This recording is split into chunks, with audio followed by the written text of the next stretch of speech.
Plantons le décor un instant pour commencer cette nouvelle exploration en profondeur.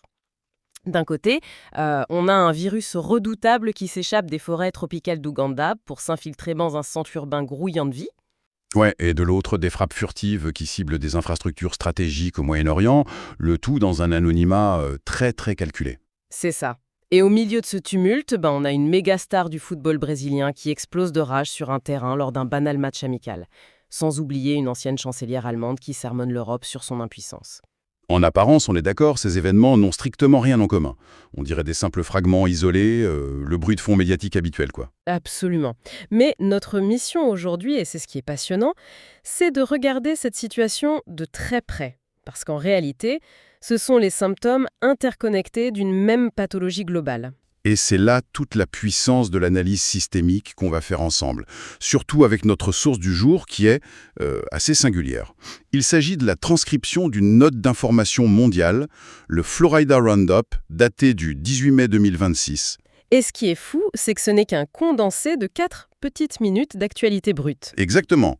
Une lecture superficielle n'y verrait qu'une suite de brèves hétéroclites. Mais quand on utilise le bon prisme analytique, ça révèle un fil rouge implacable. La pression systémique. Et pour ceux qui nous écoutent, c'est vraiment crucial de comprendre ça.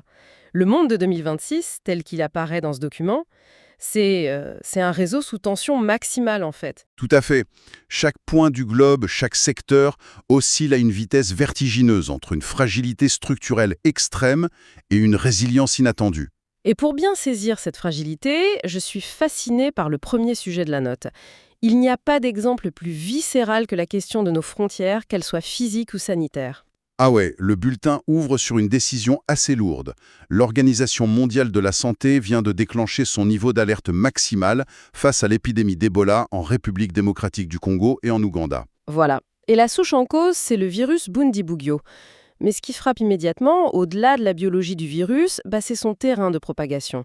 La note insiste lourdement sur l'apparition de cas en zone urbaine. Et c'est ça qui change tout. La géographie urbaine détruit littéralement l'architecture de confinement traditionnelle de l'OMS. Parce qu'historiquement, ces flambées de virus hémorragiques éclataient dans des zones forestières ou des villages isolés, non? C'est ça. La tragédie humaine y est absolue, évidemment, mais d'un point de vue logistique, l'isolement géographique agit comme un coupe-feu naturel. C'est comme une étincelle qui saute d'une forêt humide vers des broussailles sèches, en fait. Parfaite analogie. Dans un village isolé, le traçage des contacts reste une équation presque linéaire. On identifie les interactions d'un patient au sein d'un cercle communautaire restreint. Mais dès que le virus pénètre un environnement urbain... Là, l'équation devient instantanément un cauchemar mathématique. Exactement. Parce que l'économie informelle et la densité de population dictent tous les mouvements. Oui, tu vois une seule personne infectée prend un transport en commun bondé à l'aube, traverse un marché où des milliers de gens se croisent. Ouais. Et interagit avec des commerçants qui, le soir même, franchissent une frontière pour rentrer chez eux ou livrer des marchandises dans le pays voisin. C'est clair. Imposer un confinement strict ou tracer chaque interaction dans ces conditions, c'est demander à l'eau de ne pas couler. C'est juste impossible. Le mécanisme d'endiguement est pris en otage par la réalité des échanges humains. Les frontières entre l'Ouganda et la RDC sont économiquement poreuses parce qu'elles doivent l'être pour la survie des populations. Et les systèmes de santé locaux sont déjà sous-financés, donc ils sont complètement submergés. Voilà, pas seulement par l'afflux clinique, mais par le volume absolu d'investigation. Donc ce passage au niveau d'alerte maximale par l'OMS, c'est bien plus qu'une évaluation médicale. C'est un vrai signal de détresse logistique. C'est l'aveu formel qu'une crise biologique contemporaine se rit totalement des lignes tracées sur une carte diplomatique. Et d'ailleurs, en parlant de ces fameuses lignes sur une carte, elles sont tout aussi impuissantes à contenir la violence militaire. Ah, la transition vers le Moyen-Orient. Ouais, la géopolitique n'est pas épargnée. Exactement. Si les frontières ne bloquent plus un pathogène, elles ne bloquent pas davantage l'escalade militaire.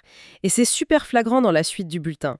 On y parle de discussions au plus haut niveau entre les États-Unis et Israël concernant de nouvelles actions militaires impliquant l'Iran. Et simultanément, les Émirats arabes unis accusent des groupes liés à Téhéran de mener des frappes près de leurs infrastructures stratégiques. Attends, une petite pause là-dessus. On accuse des groupes affiliés et non l'État lui-même. Et la cible, c'est l'infrastructure énergétique. Est-ce que ce sont des simples bruits de couloir ou c'est ce qu'on appelle la dénégation plausible? On est en plein dans le déni plausible, oui. Il faut rester très factuel là-dessus. On cherche délibérément à paralyser les artères économiques de l'adversaire, tout en gardant une porte de sortie diplomatique officielle pour éviter la guerre ouverte. Donc la symétrie est vraiment devenue la doctrine standard aujourd'hui. Complètement. La guerre ne consiste plus nécessairement à opposer des armées conventionnelles sur un champ de bataille délimité. L'utilisation de zones grises permet d'exercer une violence extrêmement calculée. En frappant à proximité des infrastructures émiraties, par exemple. C'est ça. Fait une manœuvre chirurgicale conçue pour injecter une pression maximale dans le système. On perturbe la confiance des marchés, on fait grimper en flèche les coûts d'assurance logistique. Et on force l'adversaire à dilapider des ressources colossales pour défendre des milliers de kilomètres de réseaux vitaux. C'est le parallèle militaire exact du virus urbain dont on parlait tout à l'heure, non? C'est une excellente observation. L'objectif, c'est de s'attaquer aux réseaux vitaux pour provoquer une défaillance de tout le système sans franchir la fameuse ligne rouge juridique. Donc, l'attaquant force le défenseur à s'épuiser financièrement et logistiquement? Exactement. L'objectif principal, c'est l'épuisement structurel, pas la destruction frontale. Et ça montre bien que la diplomatie traditionnelle perd sa force de frappe face à une menace qui s'évapore dès qu'on tente de l'isoler. Et justement, pendant que cette géopolitique asymétrique dicte ses propres lois au Moyen-Orient, l'Europe se retrouve face au miroir, un peu paralysée par son propre modèle. Oui, on passe à l'électrochoc allemand, là. Le bulletin met en lumière une intervention assez fracassante d'Angela Merkel qui sort d'un long silence. C'est vraiment l'image qui m'a marquée.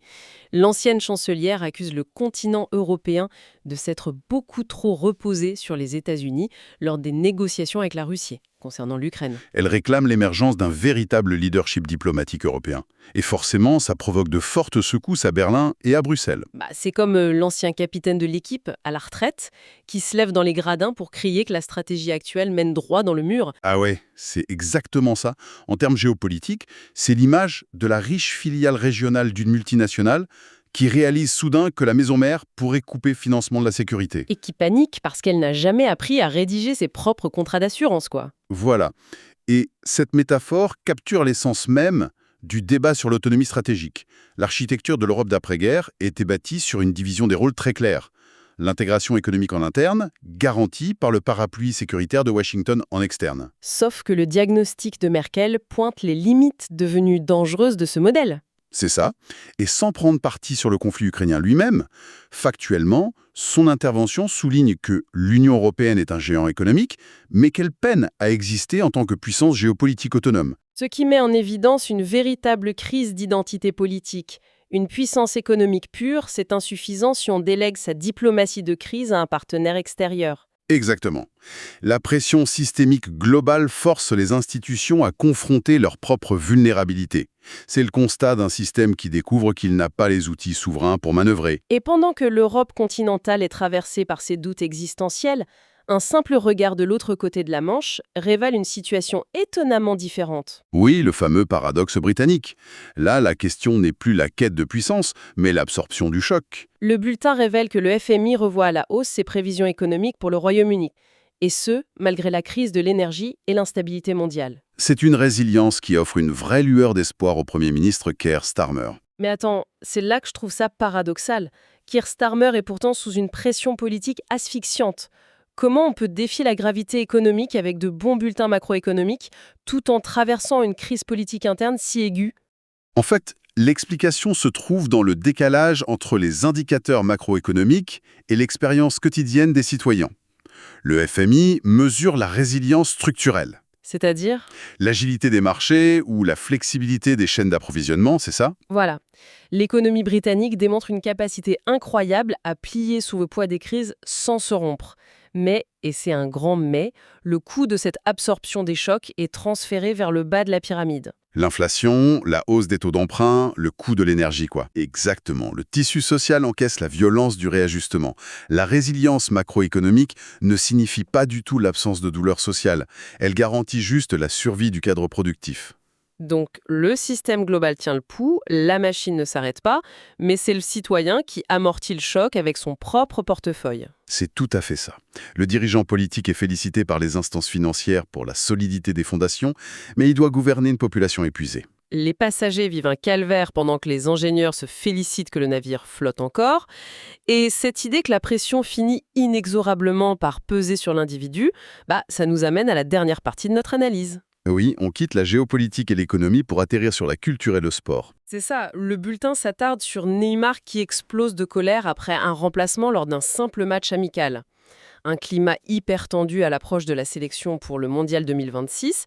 Et en parallèle, l'organisation titanique de ce mondial transcontinental et aussi le Festival de Cannes en France. Alors on pourrait être tenté de voir ça comme du simple divertissement superflu pour alléger la note, mais l'analyse systémique, elle impose de lire ça autrement. Ah oui, complètement. S'énerver autant pour un match amical sans enjeu, moi ça me fait penser à une cocotte minute dont la soupape lâche. C'est une très bonne image. Ces figures sportives et ces grands rassemblements sont les baromètres les plus réactifs de notre époque. Ce sont les piliers porteurs de nos sociétés hyper connectées. Et quand un pilier en béton armé commence à se fissurer, ce n'est pas un défaut localisé, c'est parce que le bâtiment tout entier lui transfère une charge écrasante, tu vois. Exactement. La réaction de Neymar matérialise l'exigence de performance implacable d'une opinion publique mondiale saturée d'anxiété. Il absorbe la pression d'un système qui exige des exutoires infaillibles. Et l'enjeu logistique est tout aussi sidérant. Mettre sur pied le Mondial 2026 à travers les États-Unis, le Canada et le Mexique, c'est colossal, hein. Sécuriser des frontières immenses, standardiser des protocoles sanitaires, protéger des réseaux de transport critiques contre les menaces asymétriques dont on parlait tout à l'heure. Maintenir le glamour de Cannes ou l'organisation d'une Coupe du Monde transcontinentale en pleine instabilité chronique, c'est presque un acte d'obstination absolue en fait. C'est la volonté farouche de conserver un espace de normalité partagée, ouais. Et ça montre que cette architecture mondialisée, malgré ses failles béantes, conserve la capacité inouïe de mobiliser des ressources massives. C'est fou le chemin qu'on vient de parcourir grâce à ce petit bulletin de 4 minutes. Ah, ça dévoile vraiment l'architecture cachée du monde. On est parti d'une menace biologique urbaine en Afrique centrale, on a décrypté les guerres asymétriques au Moyen-Orient, on a exploré la crise identitaire de l'Europe avec Angela Merkel, puis la solidité économique britannique face à l'usure de sa population. Pour finalement atterrir sur la charge psychologique de nos icônes sportives. Et la vraie leçon pour notre auditoire, c'est que l'information véritable ne se trouve pas dans les gros titres isolés. Exactement. Être bien informé, c'est voir comment la fragilité sanitaire en Ouganda et les préparatifs du mondial nord-américain appartiennent au même écosystème complexe.